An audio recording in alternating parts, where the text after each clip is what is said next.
Welcome to the Homes on Wheels Alliance YouTube channel. The host of this 2022 online rubber tramp rendezvous, otherwise known as the online RTR. I'm Sue Ann Carlson, the Executive Director of Homes on Wheels Alliance, known by the acronym of HOWA, H-O-W-A. In this video, a Nomad expert will be teaching an RTR class especially made for the online format. But first, let's check out some sweepstakes drawings that will happen on February 2nd. That is, on the date of 2/2/22 at 2 p.m. Pacific Time on the Cheap RV Living YouTube channel. We have 3 sweepstakes. One is for Bob's van. Another is for a Bluetti AC 200 Max portable power station with external battery and a 200-watt solar panel. And the third sweepstakes is for an ACO Power Lion cooler with an internal battery and 70 watts of solar. Information to get tickets and all of the official rules are found at howa.rallyup.com. That's HOWA.RALLYUP.com. This is a sweepstakes, so no donation is necessary. The last day to get tickets is January 26th. 2022, so get them now. As you watch this class, please consider donating to support the Rubber Tramp Rendezvous. Use the blue donate button on this page to support this work of Homes on Wheels Alliance. Now, let's watch this class and learn something to help us be successful in the nomadic lifestyle. Hi, my name is Dawn, and I have a YouTube channel called The Dawn of Vanlife. I am currently living in a converted box truck, and I have lived in several vehicles previously, including a conversion van, a minivan, and before that, a car. And I am here to talk to you about apps and websites that may be relevant to you for nomad life. It's kind of magical that now we have apps that can actually make camping easier to ease into, especially when we are in very unfamiliar areas where we would have no idea where to look for things. And apps can not only help with finding campsites, it can help with finding things you need like water, showers, propane, and mail services. So let's get into it with my top 5 free apps and websites. So the first app I want to talk about is iOverlander. iOverlander is available for iPhone and Android. iOverlander is one of the best apps out there right now, honestly, for getting you started out there on the road. It's available on both iPhone and Android. And though it is often recommended just for finding campgrounds and campsites, it can find so much more.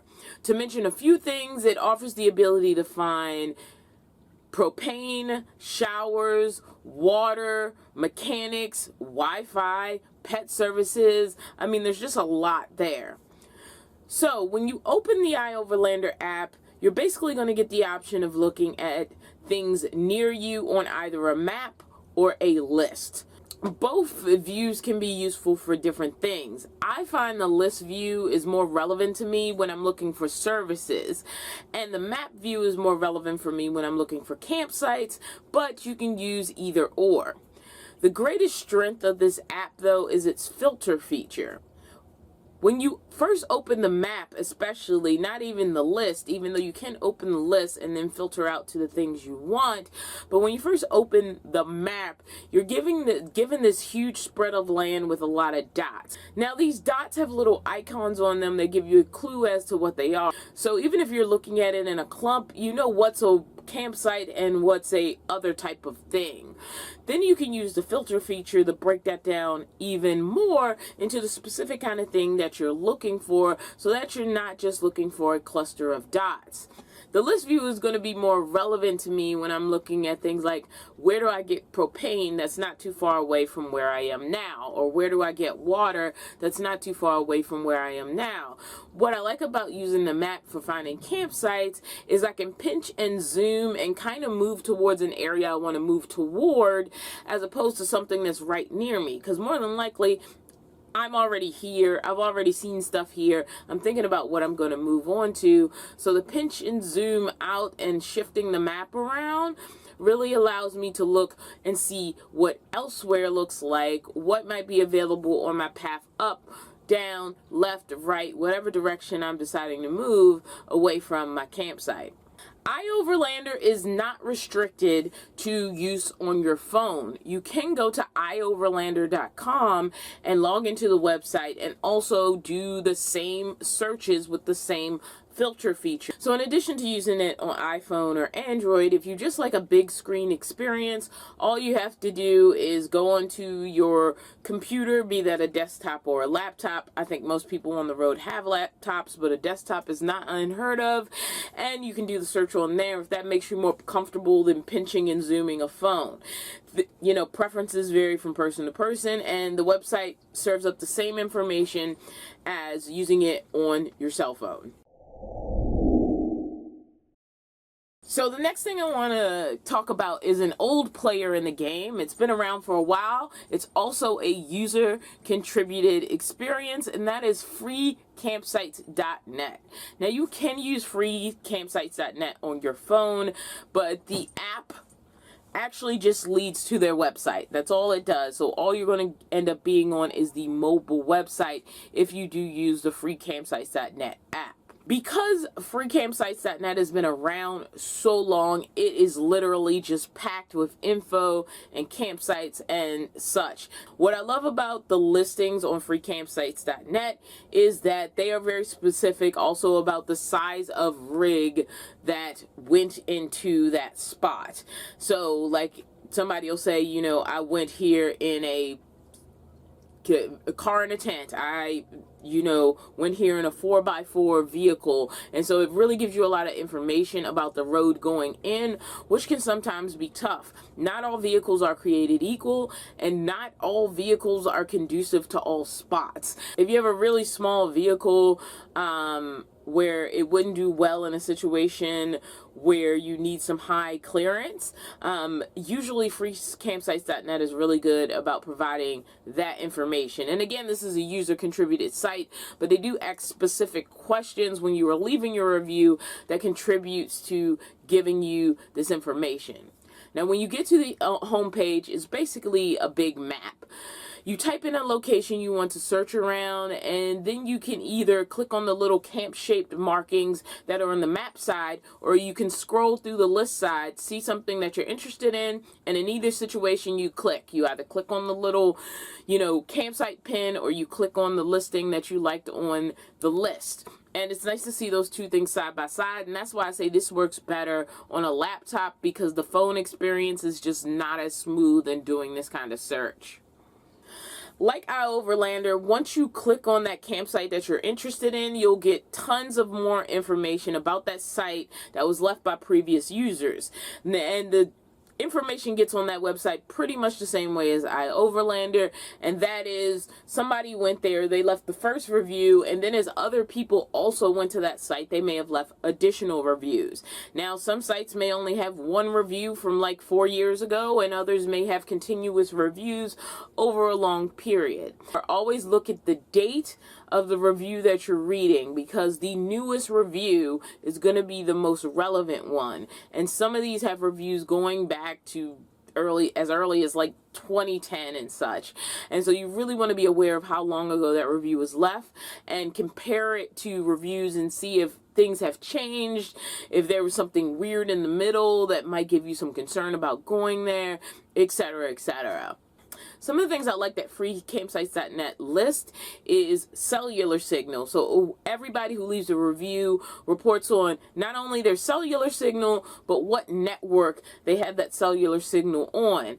Somebody who has Verizon telling you they had signal and you have T-Mobile may not lead to an equal experience. You may have less signal depending on tower availability, the same amount of signal as them, more signal, you never know. And so it specifically asks what network that signal was on and how good it was. And at the top, you'll see sort of like a rating of signal based on the cumulative experience of everybody who reported on signal. And so if cell phone signal is important to you because you work on the road or something like that, this is really good information to have. So you know if you're going into a situation where you know you're not going to have signal and you may have to adjust your work schedule depending on what your work is, or that spot is invaluable for you because you really need to be able to work if you work online. Users also contribute photos of their stay. So some of these campgrounds that you find on freecampsites.net have a huge amount of user contributed photos that really give you a great idea of the place, the setting, what it kind of looks like, and even if you feel like your vehicle is a good match for the type of spot it is. Freecampsites.net also has color-coded icons, but instead of it being separations of types of services like on iOverlander, it has to do with if it's a free spot or a pay spot or a permit spot. Most of them are free spots. It's freecampsites.net, but they do have a few, mostly low-cost actually, campgrounds listed on their site, and they also have that marker to let you know that you need to get a permit before you go to this campground, and so you can be prepared to do all that.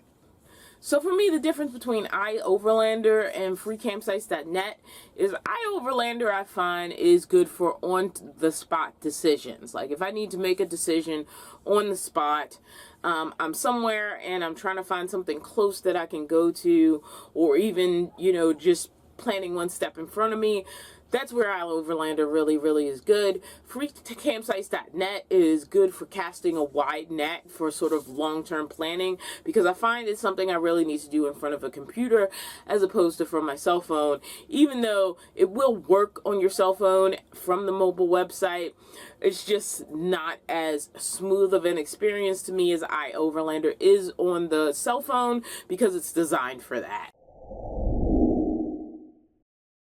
There is a feature in Google Maps where you can download offline maps. So if you know you're going into a certain area, you can download the map for that area to exist offline on your phone. Now you don't want to build up too many of these, and you do want to remember to delete them at intervals.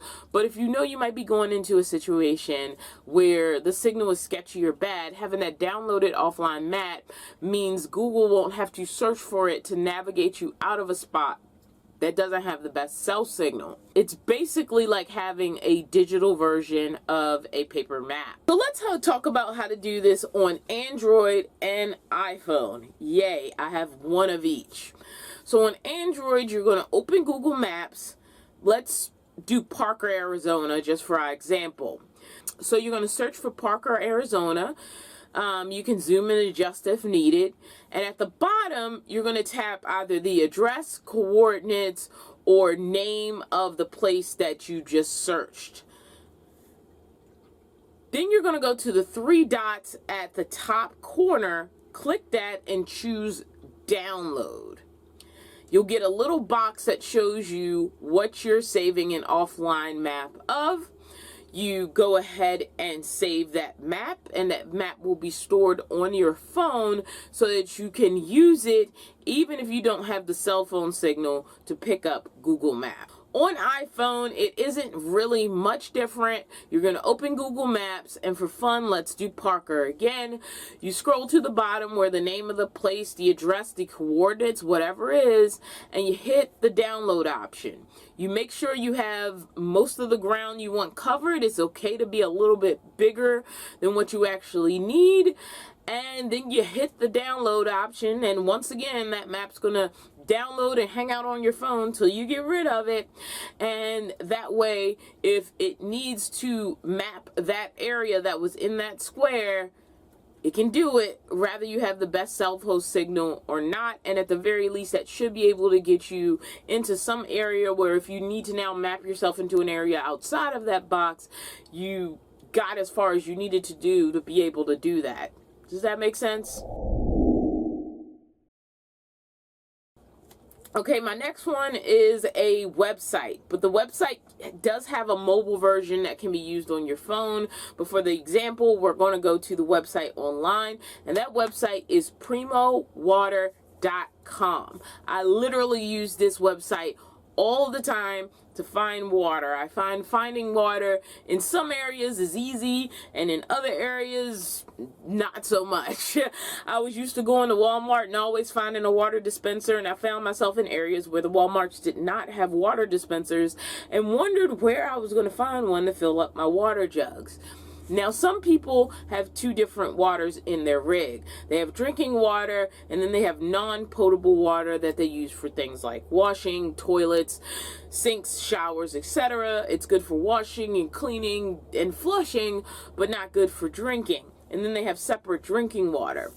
Now, iOverlander does allow you to find water, but I find sometimes it is non-potable water, and sometimes iOverlander isn't 100% clear on what kind of water it is, and honestly, sometimes even when they said this water is drinkable, I had question marks around it. So I really like using the water fill stations. Now, Primo actually bought Glacier, so Primo water stations and Glacier water stations are actually the exact same company, and so you, even on Primo, you might get to the actual water fill, and it's a cat creeping in the background here. And you might get to the Primo water station and it's actually a Glacier water fill because they are the same company. So this website is super easy. You basically go to primowater.com, you click find water, type in your location, and you will get a list of refill stations with water dispensers. What I really love about this is this will tell you if the refills are inside or outside. I personally prefer outside, as it means I don't have to worry about lugging jugs through a store. And these dispensers are usually near other services I need anyway, such as supermarkets and laundromats. So this last one is one that was actually recommended to me after I was complaining mostly about being able to find car washes tall enough to accept my truck, or going to truck washes and just finding it a challenging experience just to be able to wash my truck. And someone said you need to download Trucker Path. Now, Trucker Path is actually designed for, well, professional truckers, but it's not limited to them for use. You don't have to register for anything. There is a premium service, but there is a free version of it as well, and I kind of love it. You can get directions on Trucker Path, and that's great because it caters to larger vehicles. So if you have a Class A, a bus, a box truck like me, you know, a large travel trailer, anything that's kind of large and kind of cumbersome to navigate either on small streets or in narrow places, Trucker Path is a great app because it caters to vehicles that are larger than little regular cars. Even if you have like just a tall van, sometimes it can be a challenge to find places that you can fit into for things like getting your car washed. Yes, I'm going to focus on that because it was a struggle at first when I got the box truck to find places that were tall enough to accommodate the box truck driving in to be washed. You can also find things on Trucker Path like way stations, fuel and rest areas. You can find laundromats. You can find showers, like anything truckers would need that RVers use as well, you can find on Trucker Path. And it's just a really, really great app if you have a rig that's a larger size that you find challenges to either navigate certain streets or find services for. All of that is going to be easier to find with Trucker Path. And yes, services are important because mechanics who handle either mid-size or large rigs are sometimes hard to come by in areas that mostly cater to just small passenger cars. There are more apps appearing every day that are either designed for nomads, or even though they weren't designed for nomads, are really useful for helping out nomad needs. And so any list like this is constantly going to be an evolution. Honestly, I could have easily doubled this list, and I was trying to keep it simple. Like, as I was listing like apps that were really, really useful, I realized I couldn't ever fit them all into one video. So keep exploring. There might be new stuff out there that's even better than the stuff that I mentioned. And in addition to that, keep exploring. It's nice that we have these apps, but most of the really good ones are user contributed apps. And so the best thing you can do is also be open to adding to those apps. Like, don't just use what's already there. Be the person who contributes the new location to that app, or just be aware enough to say, I found this laundromat. Is it on iOverlander? It's not? Well, let me add it to that so that it's also present there. And we want to continue to build so that we're not all just clumping in the places somebody else has been before. We are adventurers after all, and this also encourages us to talk to communities we are in, ask them where the best places are for laundromats, showers, I don't know, campgrounds. Like, talk to people in the community, find new places, and continue to build these apps into bigger and better experiences for the next person coming down the road. Thank you, everybody, for listening to me talk today, and thank you to HOWA for allowing me to make this video. That was lots of good information. We are so fortunate to have such wisdom and expertise in the nomadic community. Support the RTRs by clicking on the blue donate button on this YouTube page. 100% of your donation supports HOWA. Finally, get those sweepstakes tickets by January 26, 2022. You could win. No purchase is necessary. Thanks much, and we'll see you down the road.